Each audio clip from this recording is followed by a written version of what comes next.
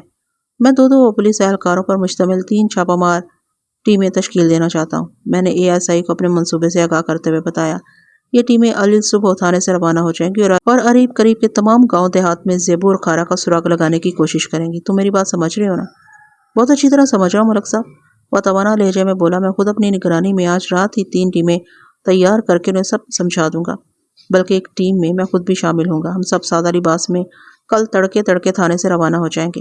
شاباش، میں نے اس کے منصوبے کو سراہتے ہوئے ستائشی انداز میں کہا، امید ہے کل شام سے پہلے تم مجھے کوئی خوشخبری سناؤ گے؟ انشاءاللہ، وہ مضبوط لہجے میں بولا۔ میرا ارادہ تو یہی ہے، میں آپ کی امیدوں پر پورا اترنے کی کوشش کروں گا۔ تھوڑی دیر تک ہم زیبو کی گمشدگی کے حوالے سے باہمی اظہار کرتے رہے، پھر ASI کسی کام سے اٹھ گیا۔ میں عموماً اس وقت تک اپنے کوارٹر میں چلا جاتا تھا، لیکن آج میں جم کر تھانے میں بیٹھا ہوا تھا۔ مجھے کانسٹیبل معشوق علی کی واپسی کا انتظار تھا۔ ویسے بھی میرا کوارٹر تھانے کے عقبی حصے میں بنا ہوا تھا۔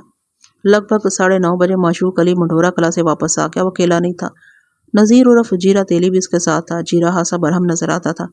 جب وہ میرے سامنے حاضر ہوا تو اکھڑے ہوئے لہجے میں مجھ سے مستفسر ہوا، تھانے دار صاحب، آپ نے کس قانون کے تحت اس وقت مجھے تھانے بلایا؟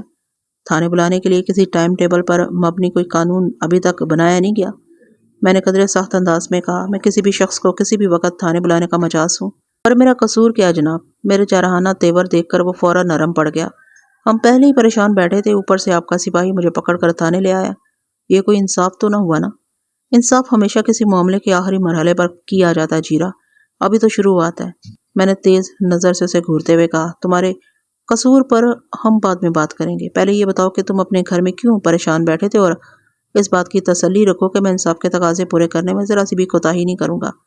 وہ جی ہمارے گھر میں چوری ہو گئی ہے، اس نے بتایا۔ اوہو، یہ کب کا واقعہ؟ صحیح وقت کا تو پتہ نہیں ہے جناب، ہمیں آج صبح ہی پتہ چلا ہے، وہ متذبذب انداز میں بولا۔ کچھ سمجھ میں نہیں آ رہا یہ کس قسم کا چور تھا جس نے… وہ بولتے بولتے اچانک رکا تو میں نے تیز لہجے میں دریافت کیا، جس نے صرف طلائی زیور چرایا۔ وہ انکشاف انگیز لہجے میں بولا، باقی گھر کی ہر شاید جوں کی تم اپنی جگہ پر رکھی ہوئی ہے، صرف زیورات غائب ہوئے ہیں۔ میرا ذہن تیز رفتاری سے ایک خاص انداز میں سوچنے لگا۔ میں نے جیرا تیلی سے سوال کیا، چوری ہونے والے زیورات کی مالیت کتنی ہوگی؟ جیرا کی بات سن کر میرے کان کھڑے ہو گئے تھے۔ اس نے میرے سوال کے جواب میں بتایا، جناب ان زیورات کا وزن 15 تولے سے زیادہ ہی تھا، میرے خیال میں لگ بھگ 1,500 کے تو ہوں گے۔ ان میں کچھ زیور تو میری گھر والی کا تھا، باقی میں نے بیٹی کی شادی کے لیے تیار کروایا تھا۔ سب کا سب چلا گیا تھانے دار صاحب۔ بات کے اختتام پر وہ افسوسناک انداز میں سر کو جھٹکنے لگا۔ جیرا پریشان ہونے کی ضرورت نہیں، میں نے مضبوط لہجے میں کہا، سمجھ لو کہ میں نے تمہارے گھر سے زیورات چرانے والے چور کو پکڑ لیا ہے۔ اس کی آنکھیں حیرت سے پھیل گئی۔ چاروں جانب نگاہ دوڑاتے ہوئے اس نے اضطراری لہجے میں دریافت کیا، چور کہاں ہے جی؟ وہ تھوڑی سیر و تفریح کے لیے نکلا ہوا ہے، میں نے عام سے لہجے میں کہا، لیکن تم فکر نہیں کرو، کل کا سورج غروب ہونے سے پہلے وہ چور میرے تھانے کی حوالات میں بند ہوگا۔ ماں، مال مسروقہ و مغوی زیبو۔ اس نے چونک کر میری طرف دیکھا اور بے سخت اس کی زبان سے نکلا، یہ آپ کیا کہہ رہے ہیں تھانے دار صاحب؟ میں نے اس کی آنکھوں میں آنکھیں ڈال کر ٹھہرے ہوئے لہجے میں کہا، جب کوئی چور باہر سے گھر کے اندر داخل ہو کر چوری کرتا ہے تو وہ نقدی زیورات اور گھر میں موجود ہر قیمتی چیز کو اٹھا لے جاتا ہے، لیکن جب گھر کے اندر بسنے والے کسی شخص کو چوری کا خیال آتا ہے تو وہ صرف اپنی ضرورت کی شے ہی چرا کر لے جاتا ہے۔ وہ کیا کہتے ہیں، گھر کو آگ لگ گئی گھر کے چراغ سے۔ کیا آپ یہ کہنا چاہ رہے ہیں کہ ہمارے گھر ہی کے کسی فرد نے زیورات چرائے ہیں؟ تم بالکل ٹھیک سمجھو جیرا، میں نے ایک ایک لفظ پر زور دیتے ہوئے کہا، یہ تمہارے بیٹے کھارا کا کارنامہ ہے۔ وہ گھر سے زیورات اور گاؤں سے غلام سرور کی بیٹی زیبو کو اپنے ساتھ لے گیا۔ میں نے اسی سلسلے میں تمہیں تھانے بلایا۔ لیکن جناب زیبو تو بعد میں گم ہوئی ہے، وہ کمزور سی آواز میں بولا۔ کھارا تو ایک دن پہلے اپنی خالہ سے ملنے کولووال چلا گیا تھا، کیا کھارا کولووال سے واپس آ گیا؟ میں نے چپتے ہوئے انداز میں دریافت کیا۔ نہیں جی، وہ ابھی تک ادھر ہی ہے، اس نے جواب دیا۔ تم اگر ایسا سوچ رہے ہو تو احمقوں کی جنت میں رہتے ہو، میں نے جیرا تیلی کے دماغ کے کیڑے جھاڑتے ہوئے کہا۔ کھارا 21 مئی کی صبح منڈھورا کلا سے نکلا اور اسی روز دوپہر سے پہلے وہ بلقیس فاطمہ یعنی تمہاری سالی کے گھر کولوبال پہنچ گیا۔ اگلی صبح یعنی 22 مئی کو وہ بلقیس کے گھر سے یہ کہہ کر نکلا کہ واپس منڈھورا کلا جا رہا ہے۔ وہ منڈھورا کلا آیا ضرور مگر کسی سے ملا نہیں۔ اس نے زیبو کو پیغام بھیجا تھا کہ وہ میلے میں آ کر سرکس کے قریب اس سے ملاقات کرے۔ زیبو نے اس کی ہدایت پر عمل کیا اور اپنی 2 سہیلیوں رفعت اور فریدہ کے ساتھ میلے میں پہنچ گئی۔ اس طرح کھارا کا کام آسان ہو گیا اور وہ زیبو کو لے اڑا۔ میں نے کھارا کے خلاف زیبو کے اغوا کی رپورٹ درج کر لی اور پورے علاقے میں تمہارے ہونہار بیٹے کی تلاش جاری ہے۔ کھارا بہت جلد آہنی سلاحوں کے پیچھے ہوگا۔ وہ دونوں ہاتھوں سے سر کو تھامتے ہوئے رو دینے والے انداز میں بولا، میری تو کچھ سمجھ نہیں آ رہا یہ سب کیا ہو گیا۔ مجھے یقین نہیں آ رہا کہ کھارا نے ایسا کیا ہوگا۔ میں یہ تمام باتیں اپنی طرف سے نہیں کہہ رہا ہوں جیرا، میں نے گہری سنجیدگی سے کہا۔ میرے پاس ایک ایک چیز کا ثبوت موجود ہے۔ میں نے جس کانسٹیبل کو بھیج کر ابھی تمہیں تھانے بلایا ہے نا، یہ صبح کولوبال کا دورہ کر کے آیا اور اس نے تمہاری سالی بلقیس فاطمہ سے ملاقات بھی کی تھی۔ یہ ساری معلومات وہیں سے حاصل ہوئی ہیں اور یہ دیکھو میں نے اپنی میز کی دراز کھول کر وہ طے شدہ پرچہ نکال لیا جو مجھے زیبو کے اٹیچی کیس سے ملا تھا۔ میں نے مذکورہ رکا جیرا تیلی کی طرف بڑھاتے ہوئے کہا، یہ تحریری ثبوت بھی دیکھ لو اپنے ثبوت کے کرتوت کا۔ وہ لکھنا پڑھنا جانتا تھا۔ رکے کی مختصر سی ایک سطری تحریر نے اس کے 14 طبق کھل کر دیے۔ وہ بڑی بے بسی سے بولا، اوہ کھارا یہ تو نے کیا کر دیا؟ کھارا نے تو جو کیا سو کیا، میں اس کے ساتھ جو کروں گا اسے کھارا کی آنے والی 7 نسلیں بھی سبق حاصل کریں گی۔ سرکار معاف کر دیں۔ وہ دونوں ہاتھ جوڑ کر گڑ گڑانے لگا، کھارا نادان ہے، اسے کوتاہی ہو گئی، آپ میرے بچے کو بچا لیں۔ تمہارا بچہ کوئی سولی نہیں چڑھا ہوا جو میں اسے بچا لوں، میں نے سخت لہجے میں کہا۔ ایسی نادانی اور کوتاہیوں کے لیے قانون کی کتابوں میں مختلف تعزیریں درج ہیں۔ تمہارے اس ننھے منھے معصوم بالوں کو بھی تمام مراحل سے گزرنا ہوگا۔ قانون امیر غریب شاہ و گدا سب کے لیے یکساں ہے، کوئی اس کی پکڑ سے بچ نہیں سکتا۔ وہ کرسی سے اٹھا اور میز کے نیچے گھس کر میرے قدموں سے لپٹ گیا، پھر رو رو کر اپنے بیٹے کے لیے رحم کی اپیلیں کرنے لگا۔ میں نے بامشکل اس سے پاؤں چھڑائے اور معشوق علی کو حکم دیا، اس پاگل کے بچے کو باہر نکالو۔ معشوق علی نے کوشش کر کے جیرا تیلی کو کھینچ تان کر میری میز کے نیچے سے نکالا اور دوبارہ کرسی پر بٹھا دیا۔ اس کے دونوں ہاتھ ابھی تک موافق انداز میں جڑے ہوئے تھے اور آنکھوں سے آنسو جاری تھے۔ جیرا تم نے کولو تو لگا رکھا ہوگا؟ میں نے پوچھا۔ جی سرکار، وہ عاجزی سے بولا۔ تیلی تیل نہیں نکالے گا تو کھائے گا کہاں سے؟ تمہارے کولو کے بیل جب مستی کرتے ہیں تو پھر تم کیا کرتے ہو؟ میں نے اس کی آنکھوں میں دیکھتے ہوئے سوال کیا۔ میں نے کولو پر ایک لمبی سی ڈانگ یعنی کہ لاٹھی رکھی ہوئی ہے، اس نے بتایا۔ ہر مستی کرنے والے بیلوں کی ٹانگوں پر جب 2-4 ڈانگیں پڑتی ہیں تو وہ الف کی طرح سیدھے ہو جاتے ہیں۔ ڈانگ دراصل نہ تو لاٹھی ہوتی ہے اور نہ ہی چھڑی۔ آپ ڈانگ کو ان دونوں کے قریب قریب کی کوئی چیز سمجھ لیں۔ میں نے جیرا تیلی کی بات کے جواب میں کہا، قانون بھی ایک کولو ہی کی طرح ہوتا ہے۔ یہ مستی کرنے والے انسان نما بیلوں پر دفعات کی ٹانگیں برساتا ہے، پھر جیل کی بلند و بالا سنگلا دیواروں کے پیچھے پہنچ کر یہ بیل جیسے اڑیل اور مزور انسان الف کی طرح سیدھے ہو جاتے ہیں۔ اس نے اچانک ایک عجیب حرکت کی، اس کے دونوں ہاتھ برق رفتاری سے حرکت میں آئے، پھر اس نے اپنی پگڑی اتار کر میرے بوٹوں پر رکھ دی۔ اس کے بعد وہ منت ریز لہجے میں بولا، رحم سرکار میری عزت آپ کے ہاتھ میں ہے۔ لعنت ایسی اولاد پر اور غرق ہو ان کی جوانیاں جن کے کالے کرتوتوں کی وجہ سے ان کے والدین کی عزت خاک میں مل جائے اور انہیں ایسی نامعقول اولاد کے لیے در در کی ٹھوکریں کھانا پڑے، ہر کس و ناکس کے قدموں پر سر رکھ کر ان کے لیے رحم کی بھیک مانگنا پڑے۔ میں نے معشوق علی کی معاونت سے بمشکل جیرا تیلی کو نارمل کیا۔ جب وہ اپنے حواسوں میں آ گیا تو میں نے اسے پوچھا، اب 10 سے زیادہ کا وقت ہو گیا، تم واپس منڈھورا کلا جاؤ گے یا ادھر تھانے ہی میں تمہارے لیے منجی بسترے کا بندوبست کرا دوں؟ تھانے میں؟ اس نے سراسیمہ نظر سے مجھے دیکھا۔ ڈرو نہیں، میں نے تسلی بھرے انداز میں کہا، میں تمہیں حوالات میں بند نہیں کر رہا، ادھر تھانے کے سین میں تمہارے سونے کا انتظام کرا دوں گا۔ نہیں سرکار، وہ نفی میں گردن ہلاتے ہوئے بولا، ادھر رسول پور تارڑ میں میرا ایک دوست رہتا ہے، میں اس کے گھر میں رات گزار کر صبح آپ کے پاس آ جاؤں گا۔ ٹھیک ہے، جیسے تمہاری مرضی۔ جیرا تیلی کے جانے کے بعد میں بھی اپنے کوارٹر میں آ گیا۔ اگلے روز یعنی 25 مئی کی صبح 3 چھاپا مار ٹیمیں تھانے سے روانہ ہو گئی۔ ان میں ایک ٹیم میں ASI نیک محمد بھی شامل تھا۔ یہ تمام پولیس اہلکار سادہ لباس میں تھے اور انہوں نے گرد و نواح کے تمام گاؤں دیہات کی ہاک چھان کر کھارا اور زیبو کو تلاش کرنا تھا۔ نیک محمد نے مجھے بتایا تھا کہ وہ موزہ کولوبال کی طرف جا رہا ہے۔ نیک محمد بہت ہی ہوشیار اور زیرک پولیس اہلکار تھا۔ مجھے امید تھی کہ وہ ضرور کوئی اہم خبر کے ساتھ لوٹے گا۔ 10 بجے کے قریب جیرا تیلی بھی تھانے پہنچ گیا۔ اس کی ذہنی حالت کافی حد تک سنبھل چکی تھی تاکہ وہ ابھی تک سہما ہوا اور پریشان سا تھا۔ سویر کے وقت ASI نیک محمد واپس آ گیا۔ وہ میری توقع کے عین مطابق خاص سی مفید معلومات کے ساتھ لوٹا تھا۔ نیک محمد کے ساتھ 2 افراد اور بھی تھے۔ ان میں سے ایک شخص کو دیکھتے ہی جیرا تیلی اٹھ کر کھڑا ہو گیا۔ مجھے یہ سمجھنے میں کوئی دقت دشواری نہ ہوئی کہ مذکورہ بندہ جیرا کا کوئی شناسا تھا۔ نیک محمد نے مجھ سے کہا، ملک صاحب، یہ جیرا کا ساڑھو یعنی بلقیس فاطمہ کا خامند شوکت علی ہے۔ یہ نہیں بلکہ اس فاطمہ کا خامد شوکت علی ہے۔ اس کا اشارہ اس بندے کی طرف تھا جس کو دیکھ کر جیرا کی آنکھوں میں شناسائی کے تاثرات ابھرے تھے۔ کھارا اپنے اسی خالو کے گھر ایک دن گزار کر 22 مئی کی صبح کولووال سے واپس منڈورا کلا چلا گیا تھا۔ اس میں تو کوئی خاص بات نہیں ہے نیک محمد، میں نے سر تپا شوکت علی کا جائزہ لیتے ہوئے کہا، یہ معلومات تو مجھے پہلے سے حاصل ہیں۔ خاص بات ہے اس بندے میں امرک صاحب، نیک محمد نے اپنے ساتھ آئے ہوئے دوسرے شخص کی جانب انگلی سے اشارہ کرتے ہوئے انکشاف انگیز لہجے میں بتایا۔ شوکت علی کو تو میں محض اس لیے اپنے ساتھ لے آیا ہوں کہ یہ اپنے ساڑھو جیرا کو بتا سکے کہ اس کا ثبوت 22 مئی کی صبح اپنی خالہ کو اللہ حافظ کہہ کر ان کے گھر سے نکل گیا تھا۔ اور اس بندے کی کیا حیثیت ہے؟ میں نے دوسرے شخص کی طرف دیکھتے ہوئے ASI نیک محمد سے سوال کیا۔ اس کا نام انور زرگر ہے، نیک محمد نے جواب دیا۔ انور کا تعلق موضع کولووال سے ہے، وہاں اس کی صرافے کی دکان ہے۔ انور زرگر کو اپنے ساتھ لانے کا مقصد یہ ہے کہ 21 مئی کی سپہر کھارا اس کے پاس گیا تھا 15 تولے سونے کے زیورات بیچنے۔ میں نیک محمد کی بات پوری ہونے سے پہلے ہی بول اٹھا، نیک محمد تم یہی بتانا چاہ رہے ہو نا؟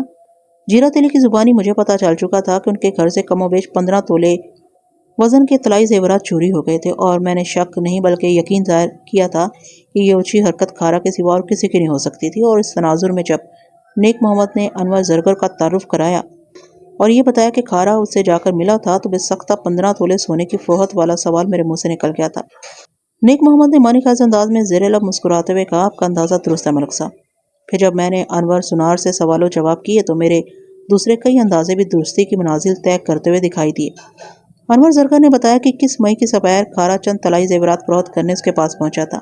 اس نے مذکورہ زیورات کی اچھی طرح جانچ کرنے کے بعد ان کا وزن کیا تو وہ کم و بیش 15.5 تولے نکلا۔ انور نے وہ زیورات اپنے پاس رکھ لی اور اگلی صبح ادائیگی کا وعدہ کیا۔ ان کے بیچ 1000 روپے کے عوض یہ سودا طے پا گیا تھا۔ آئندہ صبح یعنی 22 مئی کو کھارا اپنی خالہ اور خالو کے گھر سے رخصت ہو کر سیدھا انور زرگر کے پاس پہنچا۔ انور نے وعدے کے مطابق گن کر 1000 روپے کی رقم کھارا کے حوالے کر دی۔ اس کے بعد کھارا کہاں گیا انور کو کوئی خبر نہیں تھی، مگر مجھے یہ خبر تھی کہ کھارا 1000 روپے کی تکڑی رقم کے ساتھ سیدھا منڈورا کلا پہنچا تھا۔ اس نے 22 مئی کی شام 6 بجے زیبو کو میلے میں سرکس کے قریب آنے کو کہا۔ زیبو اپنے گھر سے 2000 روپے چرا لائی تھی۔ ان دونوں چوروں نے اپنے اپنے گھر والوں کی آنکھوں میں دھول جھونکی اور ایک نئی زندگی کی شروعات کرنے نامعلوم منزل کی جانب روانہ ہو گئے۔ ایک محتاط اندازے کے مطابق ان کے پاس 3000 روپے موجود تھے۔ اگر جیرا کوئی کام دھندا نہیں بھی کرتا تو اس رقم کے سہارے وہ 2-3 سال تک بآسانی گزارا کر سکتے تھے۔ کھارا اور زیبو اپنے اپنے گھر والوں اور منڈورا کلا کے باسیوں کی آنکھوں میں یقیناً دھول جھونک کر منظر سے غائب ہو گئے تھے، لیکن قانون کی آنکھیں ابھی محفوظ تھیں اور یہ آنکھیں آسمان کے اس پار اور پاتال کی تہہ کے نیچے دیکھنے کی صلاحیت رکھتی تھیں۔ مجھ پر ایک ضد سی سوار ہو گئی کہ آئندہ 24 گھنٹے کے اندر میں ہر قیمت پر زیبو اور کھارا کو بازیاب کر کے رہوں گا۔ میں نے شام سے پہلے جیرا تیلی، اس کے ساڑھو شوکت علی اور انور زرگر کو رخصت کر دیا اور آئندہ کے لائے عمل کو ترتیب دینے لگا۔ مجھ پر جو ضد سوار ہوئی تھی وہ کوئی معمولی بات نہیں تھی۔ اگر کوئی بات معمولی ہو تو پھر بھلا ضد کیسے ہو سکتی ہے؟ ضد تو نام ہی غیر معمولی تمنا، انتہا پسند سوچ اور ناممکن عمل کا۔ 26 مئی کی صبح بڑی سنسنی خیز اور ہنگامہ پرور تھی۔ رات سونے سے پہلے میں نے زیبو اور کھارا کی بازیابی کے لیے ایک جامع منصوبہ ترتیب دے لیا تھا، بس اس پر عمل درآمد کی ضرورت باقی تھی۔ لیکن اگلی صبح نہ ہنگ لگے نہ پھٹکڑی اور رنگ بھی چوکھا ہے کہ مصداق مجھے اپنے اس منصوبے پر پیش قدمی کی ضرورت ہی پیش نہ آئی، اور جن 2 لو برڈز کی مجھے تلاش تھی ان کے حوالے سے ایک حتمی اطلاع تھانے پہنچ گئی۔ اپنی ضد پر عمل کرنے سے پہلے ہی اللہ نے میری عزت رکھ لی تھی۔ وہ اطلاع انتہائی افسوسناک اور صدمے سے بھرپور تھی۔ میں حسب معمول تیار ہو کر تھانے پہنچا تو وہاں میری آمد سے پہلے ہی غلام سرور، جیرا تیلی اور منڈورا کلا کے چند وسنیک موجود تھے۔ مجھ پر نگاہ پڑتے ہی غلام سرور کے ہاتھوں سے ضبط کا دامن چھوٹ گیا۔ تھانے دار صاحب، وہ گلوگیر لہجے میں بولا، آپ نے تو مجھے تسلی دی تھی کہ میری بیٹی صحیح و سلامت واپس آ جائے گی۔ میں دعا کروں، میں نے بہت دعائیں مانگی، لیکن دیکھ لیں موت دعا سے بھی زیادہ طاقتور نکلی۔ آپ چاہے میرے بیٹے کو کڑی سے کڑی سزا دیں لیکن اسے زندہ کر دیں سرکار۔ جیرا تیلی دونوں ہاتھ جوڑ کر ڈبڈبائی ہوئی آنکھوں کے ساتھ بولا، آپ کھارا کو زندگی بھر کے لیے جیل میں ڈال دیں، میں عفو نہیں کروں گا۔ چشمے زدن میں یہ بات میری سمجھ میں آ گئی کہ زیبو اور کھارا اب زندہ انسانوں کی دنیا میں باقی نہیں تھے۔ دونوں بدنصیب باپوں کی جذباتی کیفیت کو میں بخوبی محسوس کر سکتا تھا، لہٰذا میں نے کسی بحث و تکرار کی ضرورت محسوس نہ کی اور تسلی تشفی دے کر ان سے حقیقت حال جاننے کی کوشش میں لگ گیا۔ جیرا تیلی، غلام سرور اور ان کے ساتھ آنے والے افراد نے جو تفصیلات مجھے بتائیں میں اس کا خلاصہ آپ کی خدمت میں پیش کرتا ہوں۔ جیسا کہ یہ بات آپ کے ذہن میں ہے کہ ان دنوں گندم کی کٹائی چل رہی تھی۔ ارشاد و طفیل نامی 2 افراد حسب معمول اپنی درانتیوں کے ساتھ آج صبح فصل کی کٹائی کے لیے کھیتوں میں پہنچے۔ یہ کھیت نہر کے کنارے کے ساتھ لگے ہوئے تھے۔ ارشاد و طفیل نے اپنے کام کا آغاز اسی جگہ سے کیا جہاں پچھلے روز انہوں نے چھوڑا تھا۔ وہ گندم کو اپنی درانتیوں سے کاٹتے ہوئے مخصوص رفتار سے کھیت کے اندر ہی اندر آگے بڑھ رہے تھے کہ کھڑی فصل کے اندر بے سدھ پڑے دو انسانوں کو دیکھ کر وہ چونک اٹھے۔ انہیں فوراً اندازہ ہو گیا کہ وہ دونوں زندگی کی نعمت سے محروم ہو چکے ہیں۔ ارشاد و طفیل نے فوراً سے بیشتر کھارا اور زیبو کو پہچان لیا۔ انہوں نے کھیت سے باہر نکل کر شور مچایا تو کھیتوں میں کام کرنے والے افراد وہاں جمع ہو گئے۔ دیکھتے ہی دیکھتے زیبو اور کھارا کی موت کی خبر جنگل کی آگ کی طرح پورے مڈھورا کلا میں پھیل گئی اور اب وہ لوگ میرے سامنے تھے۔ میں نے ایک تانگے کا بندوبست کرایا اور فوراً مڈھورا کلا کی جانب روانہ ہو گیا۔ اب کی بار ASI نیک محمد بھی میرے ساتھ تھا۔ وہ لوگ بھی ایک تانگے ہی میں تھانے پہنچے تھے۔ ان کا تانگا ہمارے تانگے کے پیچھے مڈھورا کلا کی سمت رواں دواں تھا۔ بدن کے آر پار ہونے والی چلچلاتی دھوپ میں نے جائے وقوع کا جائزہ لیا۔ جیسا کہ میں نے آپ کو بتایا، جس کھیت سے زیبو اور کھارا کی لاشیں ملی تھی وہ کھیت نہر کے کنارے کے ساتھ جڑا ہوا تھا۔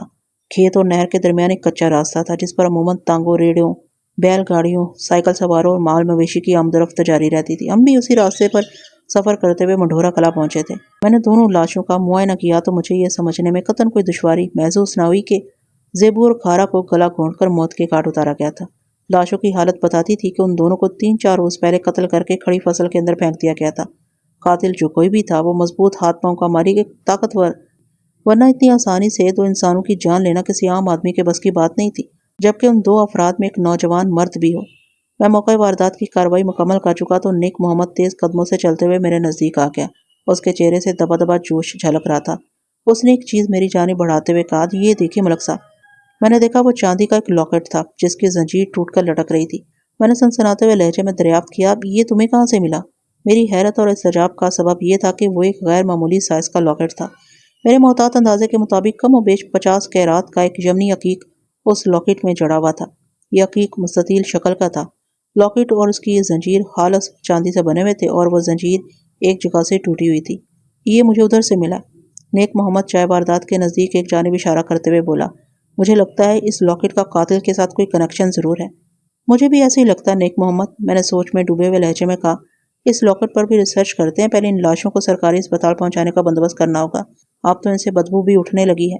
وہ لاشیں 3-4 روز سے اس کھیت کے اندر پڑی تھیں، اوپر سے گرمی کا موسم۔ آپ خود اندازہ لگا سکتے ہیں کہ وہاں کیا عالم ہوگا۔ تیار کھڑی پکی ہوئی فصل، چاہے گندم کی ہو یا چاول کی، اناج کی ایک مخصوص بو کھیتوں کے بیچ بیچ سرسراتی رہتی ہے۔ اس بو کو فضا میں بھی محسوس کیا جا سکتا ہے۔ گرم موسم اس کی شدت میں اضافے کا باعث بنتا ہے۔ یہی سبب تھا کہ لاشوں کی بدبو بہت دور تک نہیں پھیل سکی تھی۔ یہ بدبو فصل کی مخصوص بو میں سرایت کر کے اپنی مخصوص ناگوار شناخت کھو بیٹھی تھی۔ میں نے دونوں لاشوں کو ایک تانگے پر لدوایا اور پوسٹ مارٹم کے لیے نیک محمد کی نگرانی میں ضلعی اسپتال روانہ کر دیا۔ اس کے بعد میں موقع پر موجود افراد کی جانب متوجہ ہو گیا۔ جیرا تیلی، غلام سرور، طفیل اور ارشاد بھی ان افراد میں شامل تھے۔ میں نے ٹوٹی ہوئی زنجیر والا وہ لاکٹ ان سب کو دکھانے کے بعد پوچھا، ان میں سے کوئی اس لاکٹ کو پہچانتا ہے؟ یہ تو میں نے سینڈو کے گلے میں دیکھا تھا، ایک شخص نے انکشاف انگیز انداز میں بتایا۔ کون سینڈو؟ بے سختہ میرے منہ سے نکلا۔ وہ جی ادھر سرکس میں کام کرتا ہے، ایک دوسرے شخص نے جواب دیا۔ وہ سرکس میں مختلف کرتب دکھاتا ہے۔ اس کا بدن گینڈے کی طرح مضبوط اور ربر کے مانند لچکیلا ہے جناب۔ وہ اپنے جسم کو بہت چھوٹے سے آہنی کڑے میں سے نکال کر خوب دانت وصول کرتا ہے۔ سینڈو کا کردار ہر سرکس کا لازمی حصہ ہے۔ سینڈو کے نام سے جانا جانے والا یہ قویل جثہ شخص سرکس میں مختلف کھیل تماشے دکھاتا ہے، جن میں سے ایک خاص آئٹم چھوٹے سے آہنی کڑے میں سے اپنے جسم کو نکالنا بھی ہے۔ سینڈو کا نام سامنے آنے سے بہت سی ڈھکی چھپی باتیں بھی واضح ہو گئی تھیں۔ زیبو اور کھارا کو گلا دبا کر موت کے گھاٹ اتارنے والا قاتل سینڈو جیسا تندرست اور توانا ہی ہو سکتا تھا۔ کیا تمہیں یقین ہے کہ یہ لاکٹ تم نے سرکس میں کام کرنے والے سینڈو کے گلے میں دیکھا تھا؟ میں نے اس شخص کی آنکھوں میں آنکھیں ڈال کر سوال کیا جس نے لاکٹ کو شناخت کیا تھا۔ جی مجھے پکا یقین ہے، وہ ٹوٹی ہوئی زنجیر والے لاکٹ کی جانب اشارہ کرتے ہوئے بولا۔ میری آنکھیں دھوکہ نہیں کھا سکتی تھانے دار صاحب، یہ وہی لاکٹ ہے جو ہر وقت سینڈو کے گلے میں جھولتا رہتا تھا۔ لیکن نہ، وہ اچانک بولتے بولتے رک گیا تو میں نے اضطراری لہجے میں استفسار کیا، لیکن کیا؟ لیکن یہ کہ وہ بتانے لگا، سینڈو کئی دن سے سرکس میں نظر نہیں آ رہا، پتہ نہیں وہ کہاں چلا گیا۔ اس انکشاف نے میرے وجود میں سنسنی سی دوڑا دی۔ سینڈو کے غائب ہونے کا ایک ہی مطلب تھا کہ وہ 2 افراد کے قتل میں ملوث تھا۔ لو برڈز کے قاتل کی نشاندہی ہو گئی تھی۔ تم نے کب سے سینڈو کو سرکس میں نہیں دیکھا؟ میں نے سرسراتے ہوئے لہجے میں سوال کیا۔ یہ کوئی 3-4 دن سے جناب، اس شخص نے جواب دیا۔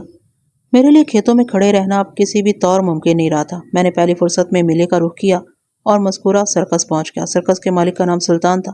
سرکس کے کھیل تماشے شام میں شروع ہوتے تھے، اس لیے اس وقت سلطان فری تھا اور اپنے خیمے میں آرام کر رہا تھا۔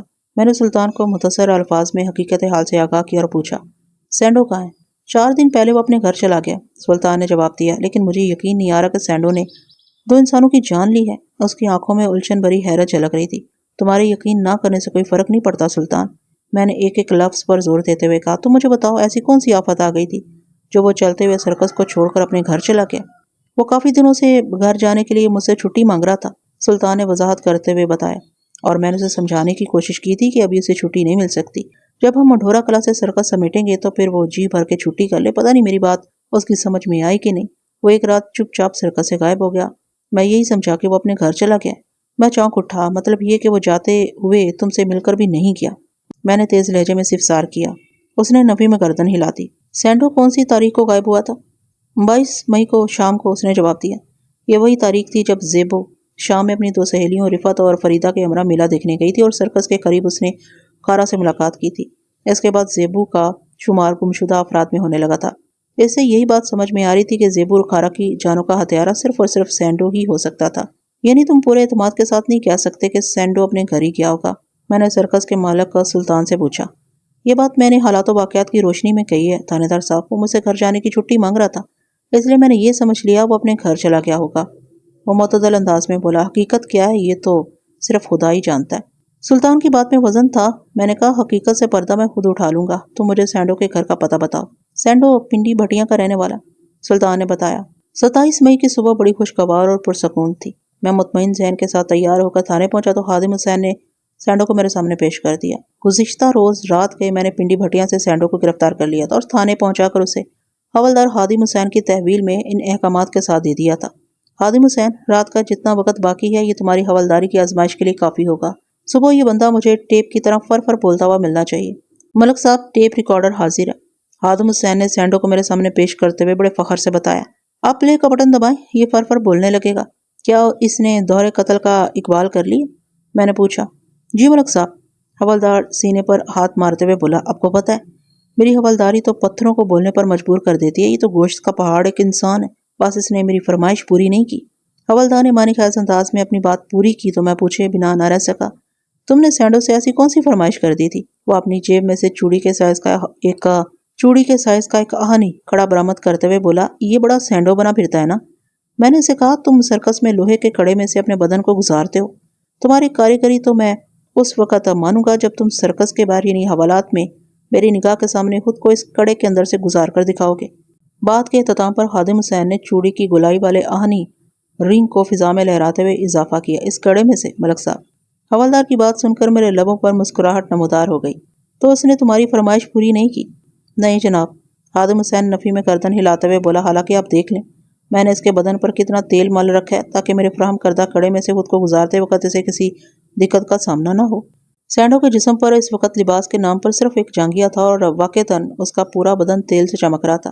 اس چمک میں پسینے کی فراوانی بھی شامل تھی۔ میں نے انتہائی سنجیدگی کے ساتھ یہ غیر سنجیدہ استفسار کیا، اوئے نامعلوم سینڈو کی نالائق اولاد، ادھر سرکس میں تو تم بڑے کمالات دکھاتے ہو، میرے حوالدار کی ایک چھوٹی سی فرمائش تم سے پوری نہ ہو سکی؟ تھانے دار صاحب، آپ خود سوچیں۔ سینڈو عاجزانہ انداز میں مجھ سے مخاطب ہوتے ہوئے بولا، میں اپنے بدن کو اس چوڑی میں سے کیسے گزار سکتا ہوں؟ جب تم 2 جیتے جاگتے انسانوں کو زندگی سے گزار سکتے ہو تو پھر اپنے ناپاک بدن کو چوڑی میں سے کیوں نہیں گزار سکتے؟ میں نے کرخت لہجے میں کہا۔ تسلیم کرتے ہو نا کہ تم ہی نے زیبو اور کھارا کو موت کے گھاٹ اتارا؟ چی اس نے ندامت بھرے انداز میں سر کو اس باتی جنبش دی۔ کیوں؟ میں نے کڑک لہجے میں استفسار کیا۔ تمہاری ان دونوں سے کیا دشمنی تھی؟ کوئی نہیں جی، وہ کمزور سی آواز میں بولا، میں تو انہیں جانتا تک نہیں تھا، میں منڈھورا کلا میں اس سے پہلے کبھی نہیں آیا۔ پھر تم نے ان بد نصیبوں کے خون میں ہاتھ کیوں رنگے؟ میں نے پھنکار سے مشابہ آواز میں کہا، وہ جی میں لالچ میں آ گیا تھا، وہ ہچکچاہٹ بھرے انداز میں بولا۔ گھور کر اسے دیکھا۔ دولت کا لالچ نا؟ باچی 3000 روپے کا ذکر سن کر میرے دل میں لالچ پیدا ہو گیا تھا۔ وہ اقبال جرم پر اپنے بیان کی تصدیقی مہر ثبت کرتے ہوئے بولا، میں نے اس شام سرکس کے تمبو کے نزدیک ان دونوں کو باتیں کرتے سن لیا تھا۔ اس وقت میں تمبو کے اندر اپنے آئٹم کی تیاری کر رہا تھا اور ان کی آواز بڑے واضح طور پر مجھ تک پہنچ رہی تھی۔ ان کی باتوں سے مجھے یہ سمجھنے میں کوئی مشکل پیش نہ آئی کہ وہ فرار کا منصوبہ بنا رہے تھے۔ میں نے ان کی ساری پلاننگ سن لی۔ لڑکی نے اپنی سہیلیوں کے ساتھ واپس گھر کی طرف جانا تھا، لیکن گھر میں داخل ہونے کی بجائے واپس میلے میں آ جانا تھا۔ جس میدان میں یہ میلہ لگا ہوا ہے اس کے آخری کنارے پر نہر کی پلی ہے۔ لڑکے نے وہاں بیٹھ کر لڑکی کا انتظار کرنا تھا۔ لڑکی کو میلے کے اندر سے گزرتے ہوئے اس پلیا تک پہنچنا تھا پھر اندھیرا پھیلتے ہی وہ دونوں ایک نئی زندگی کی تلاش میں کسی نامعلوم منزل کی جانب روانہ ہو جاتے۔ مجھے ان کی منزل کے بارے میں کچھ علم نہیں تھا اور لڑکے نے ایسا کوئی ذکر بھی نہیں کیا تھا۔ ان کی ساری گفتگو میں میری توجہ صرف ایک ہی نقطے پر لگی ہوئی تھی۔ کون سا نقطہ؟ میں نے قطع کلامی کرتے ہوئے پوچھا۔ ان دونوں کے پاس 3000 روپے کی ایک تگڑی رقم موجود تھی، اس نے بتایا۔ 2000 روپے لڑکی اپنے گھر سے چرا کر لائی تھی اور 1000 روپے لڑکے نے کہیں سے مارے تھے۔ بس جناب، اس رقم کے حصول کے لیے میں لالچ میں آ گیا تھا۔ میں نے سرکس کو خیر آباد کہا اور ان سے پہلے ہی نہر والی پلیا کے نزدیک کھڑی فصل میں چھپ کر بیٹھ گیا۔ پھر جب وہ دونوں یکے بعد دیگرے پلیا پر پہنچے تو میں نے اپنے منصوبے پر عمل کرتے ہوئے ان دونوں کو قتل کر دیا اور ان کی لاشوں کو کھیتوں میں چھپا کر میں رفو چکر ہو گیا۔ تم اس رقم کو ہتھیانے کے لیے لالچ میں آ گئے تھے اور قانون تمہیں قرار واقعی سزا دینے کے لیے حرکت میں آ چکا ہے، میں نے تند لہجے میں کہا۔ اب دنیا کی کوئی طاقت تمہیں پھانسی لگنے سے نہیں بچا سکتی، کیا سمجھے؟